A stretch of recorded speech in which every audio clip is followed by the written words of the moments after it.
एक बार धर्मराज युधिष्ठिर ने भगवान श्री कृष्ण से एक ऐसी एकादशी के बारे में पूछा जिसके पुण्य फल से मनुष्यों को अथाह संपत्ति और धन दौलत मिले। इस पर भगवान श्री कृष्ण बोले कि अघन मास के शुक्ल पक्ष की एकादशी, जिसे मोक्षदा एकादशी कहते हैं, यथा नाम तथा गुणः, यह एकादशी अपने नाम की ही तरह पवित्र, पावन और सभी सांसारिक सुख और स्वर्गीय सुखों को देने वाली एकादशी है। इसी दिन मैंने कुरुक्षेत्र में अर्जुन को गीता का ज्ञान दिया था, क्योंकि गीता का ज्ञान या उपदेश यदि कोई मनुष्य अपने जीवन में उतारता है तो वह निश्चित ही मोक्ष प्राप्त करता है। इस पर धर्मराज युधिष्ठिर ने पूछा कि मोक्ष से अथाह संपत्ति और धन दौलत कैसे मिलती है, कृपया विस्तार पूर्वक बताइए भगवान। इस पर श्री कृष्ण बोले, मोक्षदा एकादशी का व्रत एक ऐसा व्रत है जिसके पुण्य को पितरों के निमित्त भी दान किया जा सकता है, और जिस घर के पितर सदगति प्राप्त करते हैं, मोक्ष प्राप्त करते हैं, उनके आशीर्वाद से उनके वंशावली के लोग अथाह संपत्ति प्राप्त करते हैं। धन दौलत उनके घर में भरी रहती है। नमस्ते व्यूअर्स, मैं पूजा झा आप सबका स्वागत करती हूँ। जब भी मुझे एकादशी के बारे में वीडियो बनाने का मौका मिलता है तो मुझे बहुत खुशी होती है। यह एक ऐसा चमत्कारी और दैव गुणों से भरा व्रत है जिसको आप स्वयं के लिए तो करते ही हैं, और यदि आपके परिवार में आपके पति, पत्नी, बच्चे, माता पिता, यहाँ तक कि पितरों को भी जरूरत पड़ने पर इस व्रत के पुण्य फल को उनको दान करके उनका जीवन संवार सकते हैं। चाहे आपके बच्चों की शादी, नौकरी या किसी भी चीज में दिक्कत आ रही हो, या आपके पितरों को मोक्ष ना मिल पाने से आपके घर परिवार में पितृ दोष लग गया हो, जिसकी वजह से घर में तनाव, क्लेश, धन की कमी और बरकत की कमी हो रही हो, तो इन सभी चीजों में मोक्षदा एकादशी का व्रत अद्भुत परिणाम दिखाता है। इसके ऊपर पुराणों में एक कथा भी प्रचलित है कि राजा वैखानस ने अपने पिता को नरक से मुक्ति दिलाने के लिए मोक्षदा एकादशी का व्रत विधि पूर्वक किया और शुभ मुहूर्त में पारण कर इस व्रत के पुण्य फल को अपने पिता को दान किया, जिससे उन्हें नरक से मुक्ति मिली और उन्हें मोक्ष की प्राप्ति हुई।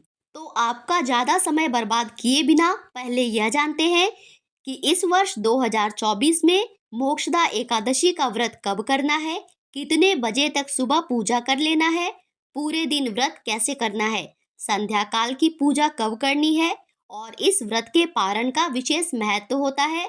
आप कभी भी पारण नहीं कर सकते हैं, उसका भी एक शुभ मुहूर्त होता है, उसी में आपको पारण करना होता है। तो पारण का मुहूर्त भी जानेंगे। तो इस वर्ष 2024 में मोक्षदा एकादशी 11 दिसंबर दिन बुधवार को है। इसी दिन व्रत रखा जाएगा। 10 दिसंबर को दशमी तिथि के नियम करने होते हैं। इसके नियम मैं आगे वीडियो में बताऊंगी।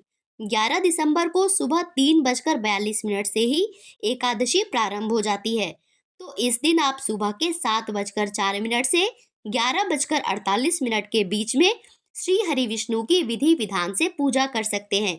और अगर आप व्रत रखते हैं तो आपको पूजा के समय ही संकल्प भी लेना है। और यदि आप अपने व्रत को किसी के निमित्त दान करना चाहते हैं या पितरों के निमित्त दान करना चाहते हैं तो पूजा के समय ही संकल्प में आपको यह बात बोलना होता है। एकादशी का व्रत कुछ लोग निर्जला रखते हैं और कुछ फलाहार करते हैं, तो आप अपनी इच्छा अनुसार व्रत रख सकते हैं। इस दिन अगर आप फलाहार करें तो एक ही समय भोजन करें संध्या पूजन करने के बाद। पर अगर कोई समस्या हो या किसी कारण ऐसा संभव ना हो तो स्वास्थ्य से ऊपर कोई नियम नहीं होता। आप अपनी इच्छा अनुसार व्रत रखें। भगवान भाव के भूखे होते हैं। एकादशी से पहले दशमी तिथि का भी विशेष महत्व होता है।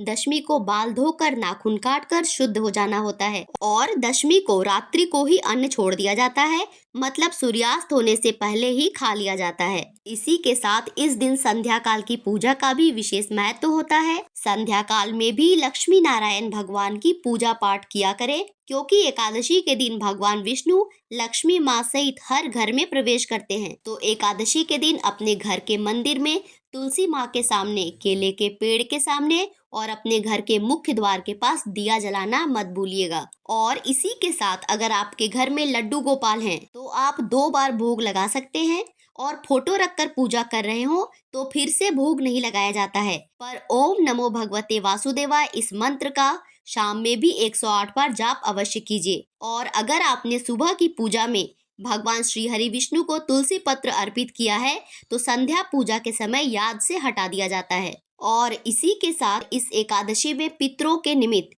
कुछ उपाय भी किए जाते हैं, जिससे आपके घर में वृद्धि बरकत होती रहे, धन संपत्ति जुड़ती रहे, बढ़ती रहे। इसके लिए आपको किसी शिव मंदिर में जाना है। जी हाँ, पितरों को मोक्ष दिलाने का काम भगवान शिव का है। वे संहार करता है, भगवान विष्णु तो पालनहार हैं।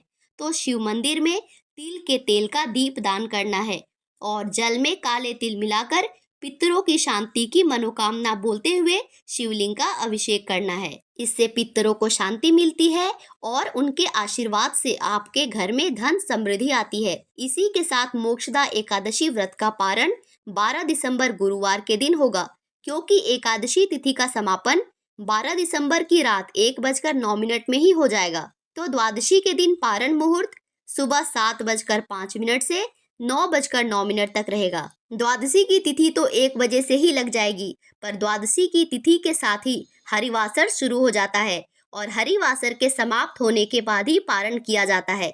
इसीलिए 7:05 से 9:09 के बीच में आप लोग मोक्षदा एकादशी का पारण कर सकते हैं। और पारण वाले दिन भी सुबह भगवान की पूजा अर्चना करके ब्राह्मण भोजन करके उनको दान दक्षिणा देने के बाद ही पारण किया जाता है। और यदि उस समय कोई ब्राह्मण आपको ना मिल पाए तो आप उनके निमित्त कुछ पैसे और थोड़े अनाज निकाल कर रख सकते हैं और इसके बाद पारण कर सकते हैं। और बाद में समय मिलने पर आप उनको यह अनाज दान कर सकते हैं। तो ये थी मेरी मोक्षदा एकादशी से जुड़ी जरूरी जानकारी। अभी ऐसे बहुत सारे उपाय और मोक्षदा एकादशी से जुड़ी बहुत सारी जानकारी आपको इस चैनल पर लगातार मिलती रहेगी। साथ में मोक्षदा एकादशी की व्रत कथा भी सुनेंगे। तो ऐसी जानकारी के लिए हमारे चैनल से जुड़े रहें। और अगर मेरी मेहनत आपको पसंद आई हो तो मेरे वीडियो को लाइक और मेरे चैनल को सब्सक्राइब करना मत भूलिएगा। Thanks for watching. See you in next video. Radhe Radhe.